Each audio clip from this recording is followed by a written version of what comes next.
wouldn't call myself a very active person, but I do enjoy working out and running every now and then, to stay in somewhat good shape. My friend Jay and I usually work out and run together, as Jay is always in shape and kind of trains me, if you will. Jay and I would often run late at night in my neighborhood since most of it is well lit, and I live in a decent area. However, we stopped running in my neighborhood 2 months ago after this happened. The way my neighborhood is laid out is that there's a main road that connects to separate roads branching off, but ultimately they all connect back to the main road, which leads to a dirt path extending into local farms and larger properties. This is important to understand the situation Jay and I were in. One night, we decided to run from my house onto a path that goes through the woods to one of the roads that branches off from the main road in my neighborhood. We planned to use that road to reconnect to the main road, then continue running to the dirt path before heading back to my house using the main road. I know it sounds confusing, but we took this unusual route to maximize the miles we could run, as our usual path, just running on the main road and back, was getting too easy for us. The run started as usual, with Jay and me running from my house to the path, talking about high school drama as we ran. However, we soon began to hear footsteps behind us. At first, we didn't think much of it since the path we were running on was frequently used, and we often saw other runners or people using it to cross from one area to another in the neighborhood.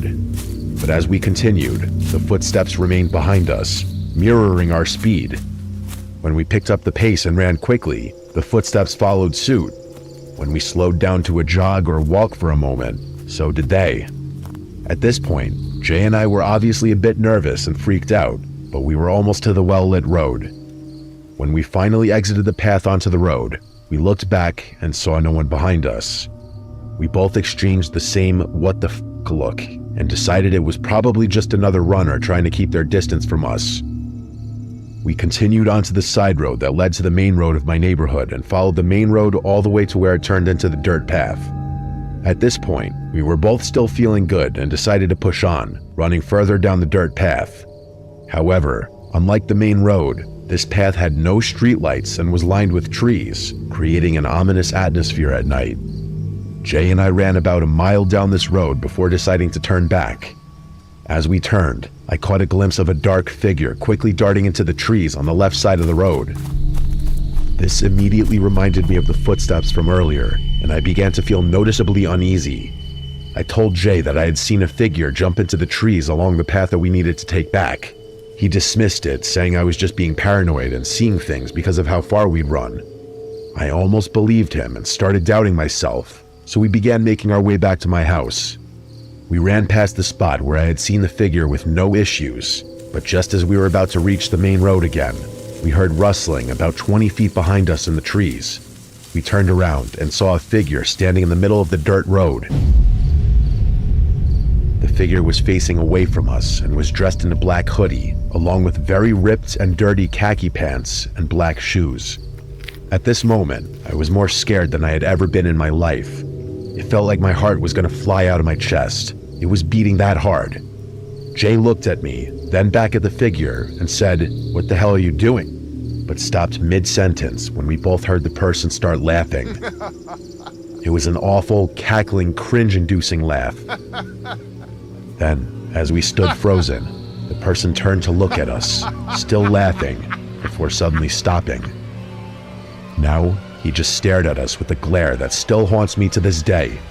His wide eyes and pale face burned into my memory. Jay and I exchanged one last look before running faster than we had ever run in our lives, sprinting the entire 2 miles back to my house. As we ran, we heard that terrible laugh again behind us, which only made us run faster. When we finally got back to my house, I threw up, then rushed inside through the back door, locking every entrance and shutting my garage doors. We sat there panting, still processing what had just happened, and swore never to run in my neighborhood at night again. If you're a night runner, always stay in well-lit areas and bring a friend, just to be safe.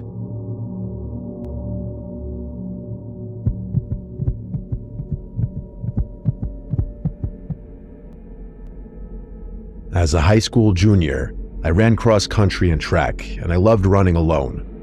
I wasn't the fastest on my team, but I had endurance and could lose myself in the rhythm of my feet hitting the ground. A woman in a quiet rural neighborhood near a forest preserve had hired me to run her hyperactive puppy, Izzy. She'd pay me $10 per run. It seemed like an easy gig. Izzy needed the exercise, and I got a little extra money while training. The area had scattered houses, abandoned farms, a cemetery, and the remnants of a disbanded cult commune. My parents had always warned me about running alone in secluded areas, but I figured I was fast enough to outrun anything dangerous. That changed one evening. It was just before dusk when I took Izzy out for a longer run. The setting sun cast a deep orange glow over the treetops, but shadows stretched across the road, making everything feel darker than it should have been. The only sounds were my breathing, Izzy's panting, and the rhythmic thud of my running shoes against the pavement. Occasionally, a bird would flutter in the trees or a distant dog would bark, but otherwise it was eerily quiet. The farther I ran, the quieter it got, as if the world was slowly emptying itself of sound. About 2 miles in, we reached a stretch of road flanked by thick forest on both sides. That's when Izzy suddenly stopped. Her ears perked, and she stared into the woods, completely still. A low whimper escaped her throat. I followed her gaze. At first, I saw nothing but the dense trees, branches swaying slightly in the breeze. But then, between 2 trunks, a man's face peeked out from behind a tree. He was short, maybe in his 30s, wearing a hat pulled low over his face, a thick jacket despite the mild weather, and gloves. His eyes were locked on me, unblinking. His stillness unnerved me, but I told myself he was probably just a hiker or a hunter. Still, something about the way he stood, like half hidden, watching silently, it sent a chill down my spine. His presence felt off, like he wasn't just some guy passing through, but something wrong, something that shouldn't have been there at all. I gave him a polite nod, trying to appear unfazed, and I started to jog again. My heart was beating a little faster now, and not from the run. A few steps later, Izzy stopped again, her body rigid, tail between her legs. My stomach dropped as I turned back. The man had moved closer. He wasn't behind the tree anymore. He was standing right at the tree line, just feet from the road, still staring. His head was tilted slightly now, as if studying me. A sickening realization crept in. He wanted me to know he had moved. He wanted me to notice. I felt something cold slip down my spine. My body was instinctively preparing to run, but I forced myself to stay calm. Maybe he was just some weirdo trying to mess with me. Maybe if I ignored him, he'd get bored. I kept running, trying to stay composed, glancing over my shoulder every few steps. At first, I thought he was gone. The woods looked empty again. But then, just as I turned forward, I caught movement in my peripheral vision. I turned back, and he was sprinting toward me. He had a butcher cleaver. A choked scream got caught in my throat as pure, unfiltered terror exploded through my body. I didn't think, I just ran. Adrenaline shot through me like electricity, and I pushed myself harder than I ever had in a race. My breath came in ragged gasps, Izzy struggling to keep up, her leash jerking in my grip as we tore down the road. I had never known fear like this before, a kind of fear that exists deep in the bones, a kind that tells you you're gonna die if you slow down. I glanced back only once. He was still chasing me. His face was twisted in pure rage, his mouth slightly open as if growling. The gleam of the blade catching the last rays of sunlight. He wasn't just running. He was running erratically, his arms flailing in unnatural motions, his legs moving almost too fast, like something that wasn't used to running at all. That's when I realized he wasn't breathing. I could hear my own frantic gasps. I could hear Izzy panting. I could even hear the distant rustling of the trees, but not him. His footsteps thundered behind me, his pace matching mine, but there was no sound of breath, just that awful silence beneath the pounding of his boots. I reached a neighborhood and sprinted between the houses, zigzagging through yards hoping to lose him. My vision was blurring, my legs were screaming, but I couldn't stop. I darted behind a shed with Izzy. Finally, when I was sure we had put enough distance between us, I pressed myself against the rough wooden wall, gripping my knees, gasping for breath. Silence. I swallowed hard, my heartbeat still hammering in my ears. Slowly, I turned my head. At the top of the hill, he stood, watching. The cleaver dangled from his hand, his chest rising and falling as if he had just stopped running too, but he wasn't chasing anymore. He was just standing there, staring. We locked eyes. His face had no emotion now, no rage, just that blank, unsettling gaze, as if he had simply lost interest. A minute passed, then another. A car's headlights appeared in the distance, beams cutting through the dark, and just like that, he turned and walked back into the woods. No hesitation, no hurry, just gone. I didn't move for a long time. When I finally did, I took the longest route back to the woman's house, sneaking through the yard so I wouldn't be visible on the main road. My hands shook as I took my payment, acting like nothing had happened. I didn't tell her. I didn't tell my parents. I knew if I did, they would never let me run alone again. I don't know who he was. I don't know if he was part of the old cults, a drifter, or something else entirely. But I do know one thing. I never ran in that direction again.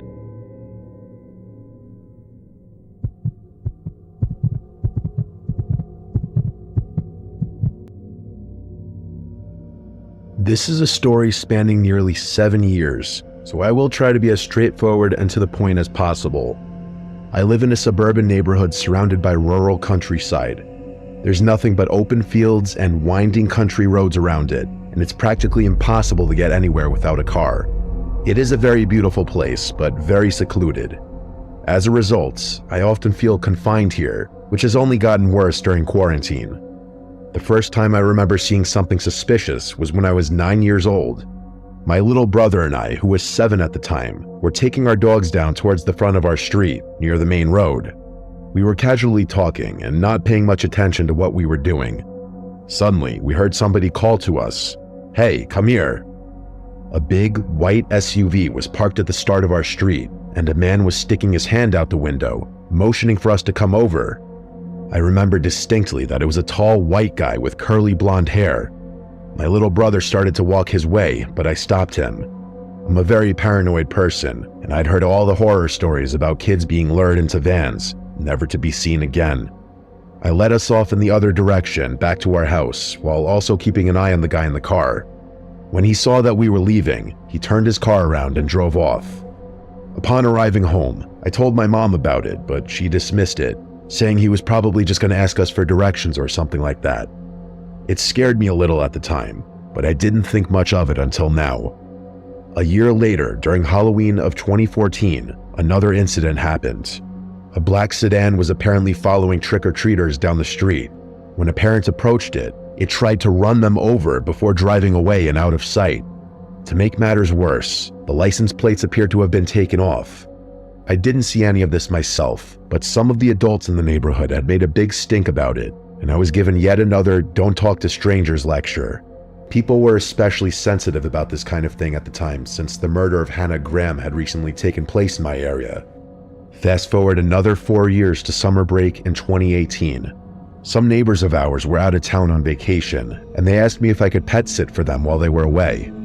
I had to go by 3 times a day to let their dog out, once in the morning around 8 a.m., once in the afternoon after lunch, and once in the evening at 9. Their house sits to the right of our neighborhood, off the main road. To get there from my house, I can go to the end of my street and take a right, or I can cut through the woods and into their backyard. Going through the woods is faster, but the brush is very dense and the trees are close together, so I usually would just go along the street. One night, wrapped up in a session of COD with my friends, I forgot to let the dog out. When I remembered, it was past 10, and I rushed over, worried that he might pee on the floor inside.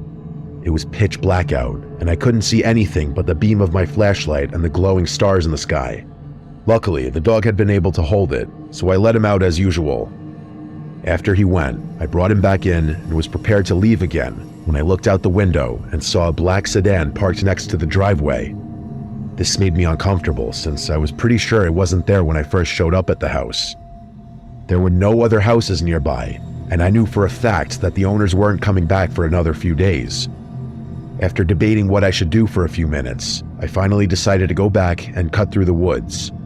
I did so, and got back without issue. To play it safe, I cut through the woods for the rest of my time pet sitting, but I never saw the black car again. Now, these occurrences alone would not be enough to merit a story, but it's what happened recently that really terrifies me. and makes me question whether these events might actually be connected. I run for the track team at my school, and since quarantine had prevented us from having practice, I go running every day on the roads around my house. My street isn't very long, so I often run off the main road and other connecting ones. For the first few months, everything was going fine. I would jog around for an hour, taking in the scenery and exploring the various different country lanes. But about a month ago, I was running back home on the main road when I noticed that a car seemed to be following me. I always run on the left side of the road going towards traffic. This is so that if a car comes up behind me on a blind curve or in an area with low visibility, it won't hit me from behind where I can't see.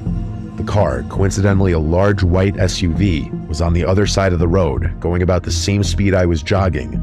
This was especially odd because there aren't many cars on that road, and you can go much faster than on a busy one. Unsure of its intentions, I turned down a small side street with a cul-de-sac at the end. It didn't follow, so I ran down to the circle and went back home. However, the next day, it followed me again. This time, I saw it sitting at the start of a driveway, and it pulled out after me once I passed it. Like the day before, it followed me for about a mile before I turned down the same street, where it promptly drove off. This continued. Every day for a 10-day period, it followed me. At first, I thought that it might be going somewhere on a schedule that just happened to coincide with my runs. To test this theory, I decided to run an hour later than I usually did. The first day I tried this, it wasn't there.